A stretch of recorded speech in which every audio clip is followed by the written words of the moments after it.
Praise the lord. ప్రభువును రక్షకుడైన యేసుక్రీస్తు పరిశుద్ధ నామమునకు మహిమ కలుగును గాక. మీ అందరికీ కూడా ప్రైజ్ ది లార్డ్ అండి. దేవుడు మనందరిని ప్రేమించి మరొక నూతన దినాన్ని మనకు అనుగ్రహించి ఆ కృపామయని చాటున మనము నివసించి ఆయన వాక్యం అందుకుని ఆశీర్వదించబడాలని ఈ దినమున మనకిస్తున్నటువంటి వాక్యపు వాగ్దానము లూకాసు వార్త 6వ అధ్యాయము 43వ వచనాన్ని దేవుడు ఈరోజు మనకు వాక్యముగా అనుగ్రహిస్తున్నారండి.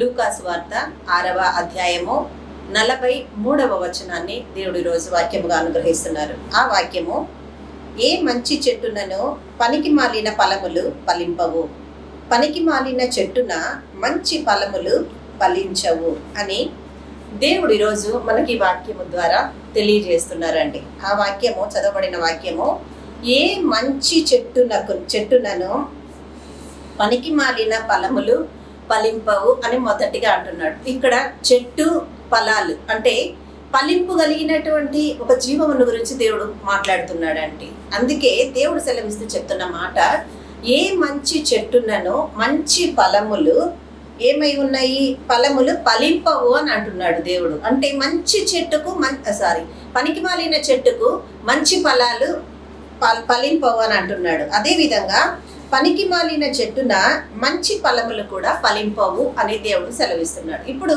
ఇక్కడ మంచి ఫలాలు, చెడు ఫలాలు, చెట్టు అని దేవుడు చూపిస్తున్నాడు. ఫలాలు ఎక్కడ వస్తుందండి? చెట్టుకు మాత్రమే కాస్తాయి కదా. కానీ ఇక్కడ చెట్టును గురించి దేవుడు చెప్పట్లేదండి.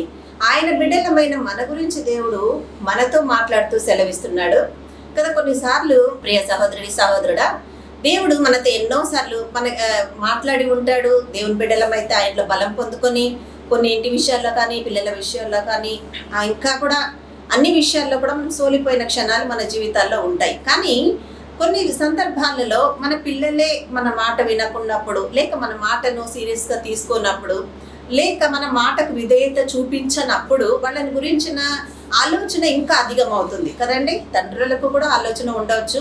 సో తల్లులైతే ఇంకా ఎక్కువగా ఆలోచిస్తాం కదా. పిల్లలు ఏంటి ఇలా ఉన్నారు, ఏమైపోతుందో వీళ్ళ భవిష్యత్తు, రానున్న జీవితంలో వీళ్ళు ఏమై ఉన్నారో అన్న చింత ఎక్కువగా కలుగుతుందండి.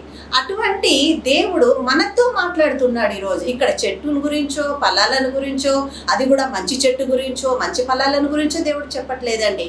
ఒక వ్యక్తి జీవితం, ఒక దేవుని బిడ్డ జీవితము ఎలా ఉండాలి అని మాత్రమే దేవుడు సెలవిస్తున్నాడు. మంచి చెట్టునకు దేవుడు ఏమంటున్నాడు, ఏ మంచి చెట్టునను పనికి మాలిన ఫలాలు రావు. ఈరోజు ప్రియ సహోదరి, సహోదరుడా, మన దగ్గరికి దేవుడు వచ్చి మాట్లాడుతాను అంటున్నాడు. నువ్వు మంచి చెట్టువు, మంచి తల్లివి, మంచి తండ్రివి, మంచి సహోదరుడివి అని నువ్వు అనుకుంటూ ఉంటే ఈరోజు నువ్వు ఏ స్థితిలో ఉన్నావో నువ్వు ఒక్కటి గ్రహించాల్సింది ఏంటిదనంటే, నువ్వు ఆత్మీయతలో అభివృద్ధి చెందుతూ వాక్యము మీద ఆధారపడుతూ ఆ వాక్యములోని లోతైన మర్మములను దేవుని ద్వారా నువ్వు గ్రహిస్తూ దేవుని కృప పొందుకుంటూ ఏ స్థితికైనా నమ్మదగిన దేవుడు నాకున్నాడు అని నువ్వెంతో గురి కలిగి ముందుకు కొనసాగుతున్నావేమో. కానీ నీకెదురవుతున్న ప్రతి పరిస్థితి కూడా నువ్వు దేవుని మీద ఆధారపడడానికి కారణమే లేని విధంగా కనిపిస్తుందేమో సహోదరుడా. కానీ దేవుడు సెలవిస్తూ చెప్తున్నాడు, నువ్వు మంచి బిడ్డవా, నువ్వు మంచి కుమారుడివా, నువ్వు మంచి కుమార్తెవా, అటువంటి నీకు చెడ్డ ఫలాలు ఎలా కాస్తాయి, పనికి మాలిన ఫలాలు ఎలా కాస్తాయి? నువ్వు మంచిగా ఉంటే నీకు మంచి ఫలాలే కాస్తాయి కదా. అందుకే దేవుడు అంటున్నాడు, మంచి చెట్టునను పనికి మాలిన ఫలములు ఫలింపవు అని అంటున్నాడు. కాబట్టి మనం తీసుకోవాల్సింది ఏంటిదండి?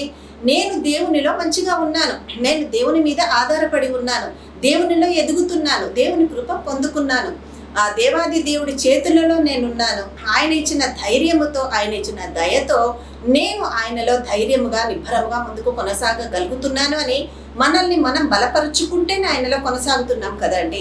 మరి అటువంటి స్థితిలో మరి మన ఇంట్లో ఉన్న వాళ్ళని గురించో, లేక మన పరిస్థితులను బట్టో, ఎందుకు నా జీవితంలోనే ఈ కష్టాలు ఉంటాయి, ఎందుకు నా ఈ జీవితంలోనే ఇన్ని శ్రమలు ఉంటాయి, ఎన్నని నేను భరించగలను అని మనం అనుకుంటున్నామేమో. దేవుడు ఈరోజు మనతో చెప్తున్నాడు, నువ్వు మంచి విశ్వాసివైతే, నువ్వు మంచి ఆత్మీయతలో నిలదొక్కున్న దేవుని బిడ్డవైతే దేవుడు అంటున్నాడు, నువ్వు మంచి ఫలాలనే ఫలిస్తావని దేవుడు సెలవిస్తున్నాడు. కాబట్టి ఆ ఆశీర్వాదం అందుకుందాం. తర్వాత ఆయన ఏమంటున్నాడు, ఇంకొక దగ్గరకు వచ్చేసరికి, ప్రతి చెట్టు తన ఫలము వలన తెలియబడును అనే 43వ వచనంలో పనికి మాలిన చెట్టున మంచి ఫలములు ఫలించవు అని అంటున్నాడు. అంటే మంచి చెట్టుకు ఎలా పనికిమాలిన ఫలాలు ఫలించవో అదే విధంగా పనికిమాలిన చెట్టుకు కూడా మంచి ఫలాలు ఫలించవు అని దేవుడు ఈ వాక్యము ద్వారా సెలవిస్తున్నాడు. అంటే అర్థం ఏంటి ప్రియ సహోదరి సహోదరుడా?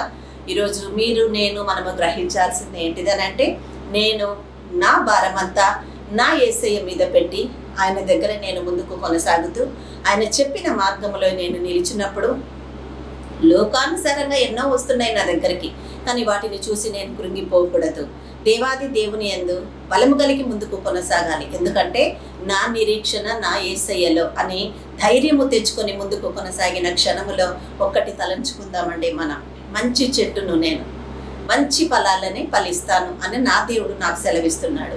కానీ మరి నేను మంచి చెట్టునైతే, మంచి ఆత్మీయ బిడ్డనైతే, మంచి తండ్రికి నేను బిడ్డనైతే నేను ఎలా చెడు ఫలాలు ఫలిస్తాను అని ఏ క్షణమైనా మనం ఆలోచించగలుగుతున్నామా? అందుకే ఈరోజు నీ దగ్గరకు వచ్చి దేవుడు నీకు వాగ్దానం ఇస్తున్నాడు. ప్రియ సహోదరి సహోదరుడా, ఏ విషయంలోనూ కృంగిపోకండి. నువ్వు ఆత్మీయతలో ఎదిగిన బిడ్డవు, వాక్యం మీద ఆధారపడిన బిడ్డవు, నువ్వు వాక్యాన్ని అనుసరిస్తున్న కుమారుడివై ఉండి దేవుని వైపునకు చూస్తూ ముందుకెళ్తున్నావు కదా. ఈరోజు మంచి చెట్టువు నీవైతే ఆ మంచి ఫలాలు నీ కనుదృష్టికి కనిపించకపోవచ్చు ఇప్పుడు, కానీ దేవుని యందు నిరీక్షణ ఉంచి ఆయన ఇచ్చిన వాక్యము మీద మనం ఆధారపడి ముందుకు దేవుని కొరకు నిరీక్షణలో ముందుకు కొనసాగితే ఖచ్చితంగా నీ బిడ్డలు ఈరోజు ఏ స్థితిలో ఉన్నారో, నీ పరిస్థితులు ఈరోజు ఎలా ఉన్నాయో వాటికి మంచి ఫలాలు అనన్నా దేవుని యొద్దనున్న ఆశీర్వాదం మాత్రమే అందుకోబోతున్నావు. కాబట్టి అటువంటి నిరీక్షణ నీకుందా ఈరోజు? సహోదరుడా, భయపడకండి. ఈరోజు పిల్లలను మనం కష్టపడితే వచ్చిన వాళ్ళు కాదండి, మనం కోరుకుంటే మన చేతుల్లోనికి వచ్చిన వాళ్ళు కాదండి. దేవాది దేవుడు మనకు బహుమానముగా ఇచ్చాడు, స్వాస్థ్యములుగా ఇచ్చాడు కదా. మరి ఇచ్చిన ఆ దేవుడు బహుమానంగా ఇచ్చేటప్పుడు మనమే మన ఎదుట ఉన్న వాళ్ళకు గిఫ్ట్లు ఇచ్చేటప్పుడు మన స్థాయిని బట్టి కావడం కంటే కూడా వాళ్ళ మీద మనకున్నటువంటి అధికమైనటువంటి విశ్వాసమును బట్టి, ప్రేమను బట్టి మంచి గిఫ్ట్స్ ఇవ్వాలి అని అనుకుంటాం కదండి. మరి దేవుడు కూడా మనల్ని ప్రేమించి మంచి గిఫ్ట్లుగా, బహుమానాలుగా బిడ్డలను మనకు అనుగ్రహించినప్పుడు వారిని ఎలా అనుగ్రహించాడు? రానున్న జీవితంలో శ్రేష్టమైన బిడ్డలుగానే దేవుడు ఇస్తాడండి. పనికి మాలిందో, పుచ్చిపోయిందో, పాడైపోయిందో, నశించిపోయిందో మనకి ఇవ్వడు కదా. ప్రియ సహోదరి, ఈరోజు దేవుడు నీ దగ్గరకు వచ్చి నిన్ను బలపరుస్తున్నాడు. దేవా, నా భారమంతా నీకే అప్పగించి ఉన్నాను తండ్రి. నేను ఎవరికి చెప్పుకోలేనయ్యా, చెప్పుకున్నా కూడా నా ఈ పరిస్థితికి నాకు తగిన జవాబు ఇచ్చేవాళ్ళు, నన్ను ఓదార్చేవాళ్ళు, నన్ను బలపరిచేవాళ్ళు కూడా నాకెవ్వరూ లేరు నా తండ్రి. ఏది జరిగినా నీ ద్వారా మాత్రమే నాకు జరగాలి ప్రభా అని నీ భారమంతా దేవుని మీద వేసి ముందుకు కొనసాగుతున్నావా సహోదరుడా? భయపడకండి. ఈరోజు దేవుడు మీ బాధను గుర్తించాడు, మీ వేదన గుర్తించాడు. మీకు జవాబు ఇవ్వడానికి మీ దగ్గరకు వచ్చి తన వాక్యం ద్వారా దేవుడు మాట్లాడుతున్నాడు. కాబట్టి ధైర్యం తెచ్చుకుందాం ఈ వాక్యము ద్వారా. నా ప్రియ పరలోకపు తండ్రి, నన్ను ఆదరించువాడని ఆ ధైర్యముతో ముందుకు కొనసాగుదాం. వీటి కృప ఆ దేవాది దేవుడు మనకందరికీ అనుగ్రహించునుగాక. ఆమేన్. ప్రార్థన చేసుకుందాం.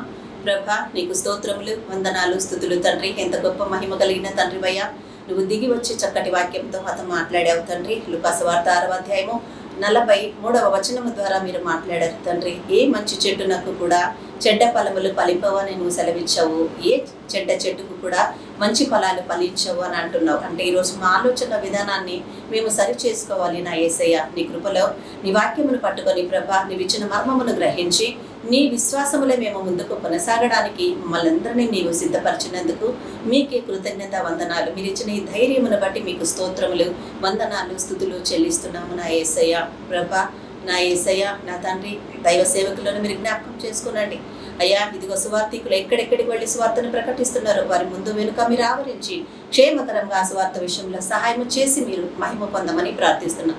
యవన బిడ్డలను మీరు జ్ఞాపకం చేసుకునండి. అదేవిధంగా 10th ఎగ్జామ్స్ జరుగుతున్నాయి ప్రభా.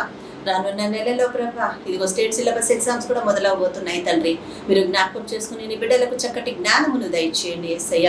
ఏ బిడ్డ కూడా ఓడిపోవడానికి వీల్లేదయ్యా. కొన్ని పరిస్థితులను బట్టి ఆ పరిస్థితి ఏ బిడ్డకు కలుగుతుందో మానసికంగా వారు కృంగిపోవడానికి లేకుండా వారిని నీ ధైర్యముతో, నీ బలముతో నింపి లేవనెత్తుకున్నామని కూడా ప్రార్థిస్తున్నాను నా తండ్రి. అయ్యా, ఎవరైతే ఈరోజు పుట్టినరోజులు యానివర్సరీలు చేసుకుంటున్నారో వారిని అందరినీ కూడా మీరు ఆశీర్వదించి దీవించండి నా తండ్రి. నాయన యవనస్తులు దారి తప్పకుండా మీ కృపా మార్గంలో సంచరించే భాగ్యం దయచేసి మీరే మహిమ పొందమని మంచి జవాబిచ్చి మమ్మల్ని ఆదరించినందుకు కూడా మీకే కృతజ్ఞతలు, స్తోత్రములు, స్తుతులు చెల్లిస్తూ యేసునామమున మా ఈ ప్రార్థన మీ ఆశీర్వాదముగా కూడి ఉన్న మేమందరము కూడా అడిగి పొంది ఉన్నాము మా తండ్రి. ఆమేన్, ఆమేన్, ఆమేన్. హల్లెలూయా. వందనాలు. ఈ ఛానల్ ద్వారా ఎవరైతే ఈ వాక్యం విని ఆదరించబడి ఇది మా జీవితాలకు ప్రయోజనకరముగా ఉందని వాక్యాన్ని గైకొట్టు దేవుడికి కృతజ్ఞతలు చెల్లిస్తున్నారో దయచేసి ఇంకా అనేకులు ఆశీర్వదించబడడానికి కూడా ఈ వాక్యాన్ని షేర్ చేయండి, లైక్ చేయండి. మీ వంతుగా కూడా దేవుణ్ణి మహిమపరచండి. అందరికీ ప్రైజ్ ది లార్డ్. నన్ను నూతన సృష్టిగా చేసి